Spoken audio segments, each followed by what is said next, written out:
Manoy, andito tayo ngayon para i-open yung box na ito. Hulaan nyo kung anong laman ito. So tingin ko isang helmet na ang tatak ay EVO. Hula ko lang ha. Ito pala ay bigay sa atin ng isang kaibigan mula sa RSAP Cavite. So salamat sa iyo kapatid. Maraming salamat. So ngayon bubuksan natin yung box ng EVO.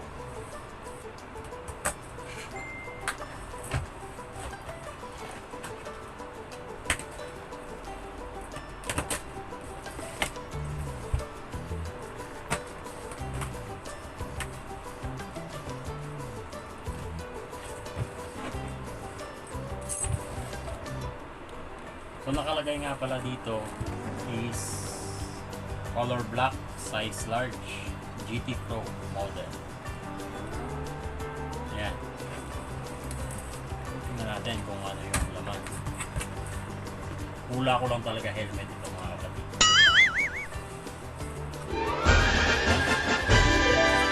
Ito, isang visor agad.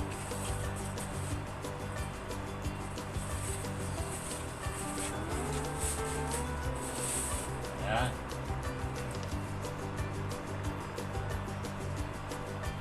So meron tayong dark anti-scratch visor.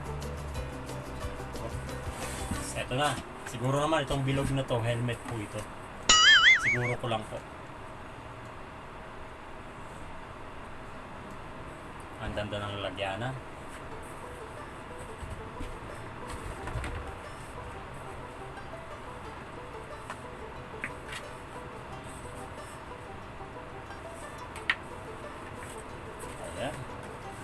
Wow! So thank you po sa ating sponsor sa RSAP Cavite.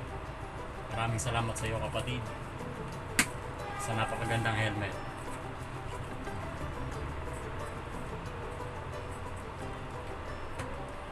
Ayun, may clear lens po siya. Then meron siyang dual visor.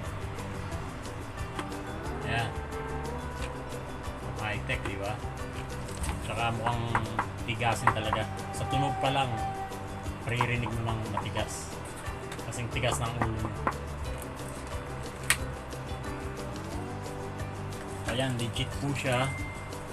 Mga Manoy, nakita po ninyo. May sticker.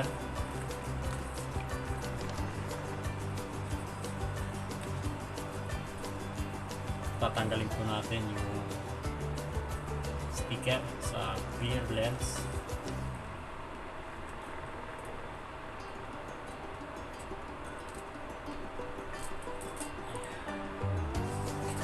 Yun ang linaw. Tapos sa dual visor.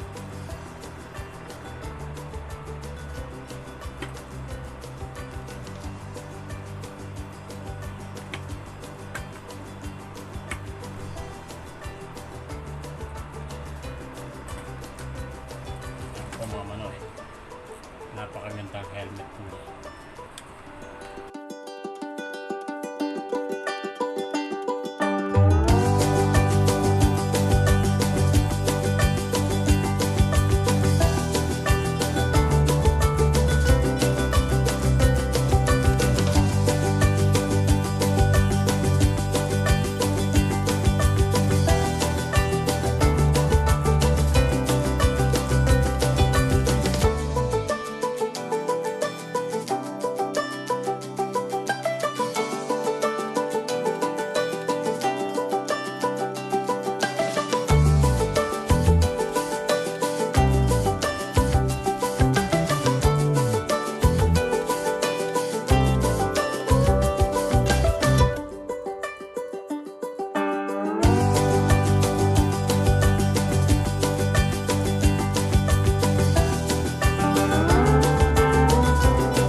Dominar 400 mula sa isang kaibigan, binili ko second hand.